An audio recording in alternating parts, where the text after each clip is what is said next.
Chapter 3. The Illusion of Peace. The suffocating air and the stench of rotting moss gradually faded behind me. A cool breeze swept across my nose, carrying the scent of wet soil and fresh leaves. Blinding daylight poured through the end of the ascending tunnel. The exit. I had finally reached the end of that underground hell. I climbed toward the surface, panting heavily. My two undead vassals followed close behind. The old goblin walked with its bone knife in hand, while the cave rat crawled silently beside it. I glanced at the goblin. The gaping wound in its thigh had begun to close. Thin strands of blackened flesh stretched across the exposed bone, slowly stitching the torn muscle together. Passive regeneration.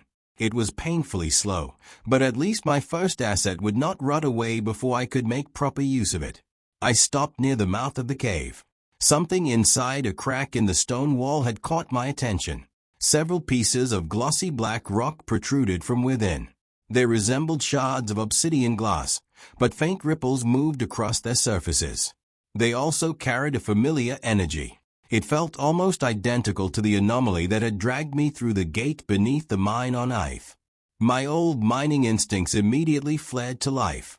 I had no idea what kind of mineral this was, but it definitely was not ordinary coal. The space surrounding it seemed slightly distorted.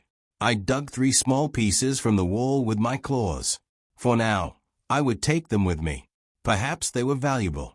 And if they were not, maybe I could throw them at something and hope they exploded. A transparent panel appeared. Material object detected. Status distorted by a dimensional anomaly. Store inside inventory space. I confirmed the command. The 3 black stones vanished, pulled into an empty space somewhere within my mind.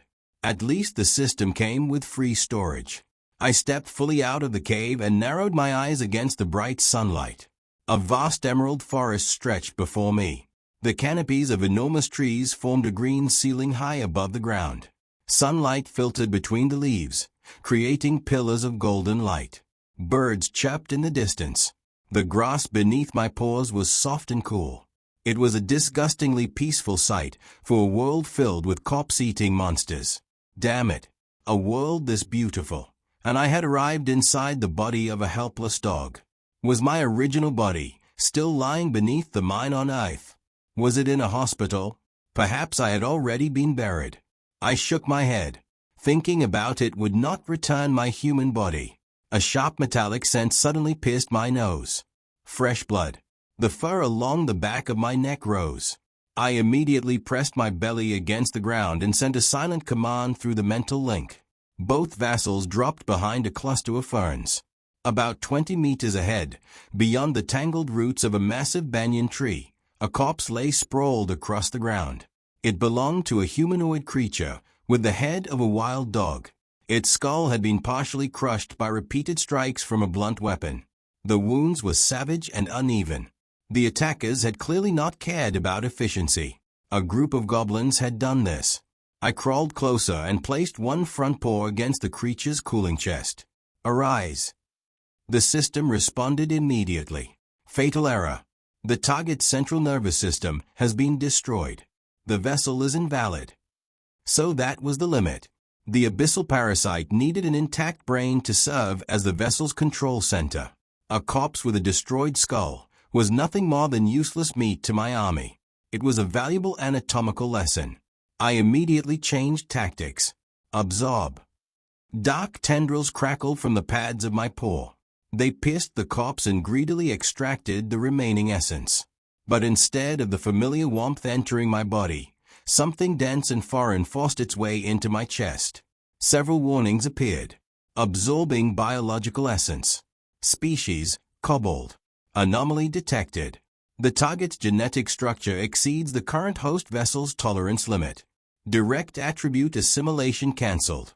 Kobold genetic fragment sealed inside the latent archive. Trigger conditions have not been fulfilled. System response delayed. I narrowed my eyes at the flashing text. No additional attributes. No immediate recovery.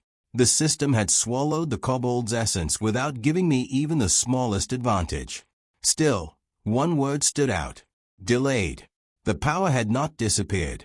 It had merely been locked away. There would be no easy shortcut. I would have to survive inside this weak body a little longer. Whatever condition was required to unlock the latent archive, the answer probably involved stronger, bipedal monsters like this kobold. I would hunt more of them later. My ears suddenly caught the clinking of metal. Hoarse laughter followed from somewhere to the north. I lowered myself behind the banyan roots and peered through a narrow gap. 5 goblins emerged from between the trees. They were younger and far more muscular than my elderly vassal. But it was what they dragged behind them that made my fangs grind together. 3 humans, 2 women and 1 man. Coarse hemp ropes had been tied around their necks, forcing them to walk in a line like livestock. The man appeared completely exhausted. Bruises covered his body, and his feet dragged helplessly across the grass. The woman at the rear stumbled over a tree root. Instead of helping her, one of the goblins turned around and kicked her hard in the stomach. The woman collapsed, coughing blood. The goblin laughed. It grabbed a fistful of her hair and violently pulled her back onto her feet. 5 healthy goblins against a crippled dog, an old corpse, and 1 dead rat. A frontal attack would be suicide. But the sight of the living prisoners made me reconsider simply hiding. I needed information about this dimension. Dead goblins could not answer questions. Living humans could. They were valuable assets. I glanced toward my goblin vassal. Its thin body was trembling. Through our connection, a wave of thick, violent hatred entered my mind. It recognized those goblins. Good. I silently began following the group deeper into the forest. Their formation was careless.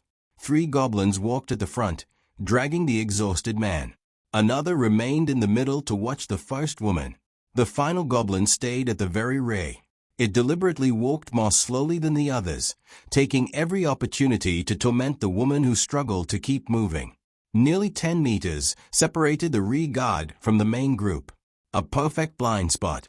The forest floor, however, was covered in dry twigs and dead leaves. My tiny Chihuahua legs were not designed for stealth in terrain like this. 1 broken branch would be enough to alert all 5 goblins. I needed a distraction. My gaze shifted toward the cave, rat vassal crawling beside me. I sent it a precise command. Circle around to the left. Find the thickest bush and make some noise.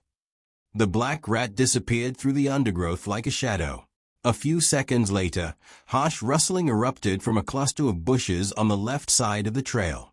All 5 goblins stopped. Their heads turned toward the sound at the same time. The rear guard released an annoyed grunt. It let go of the woman's hair and raised its wooden club. Then it walked toward the bushes to investigate. It moved away from the others and entered the cover on the right side of the trail, directly into my attack zone. Once it was close enough, I sent an order to the old goblin.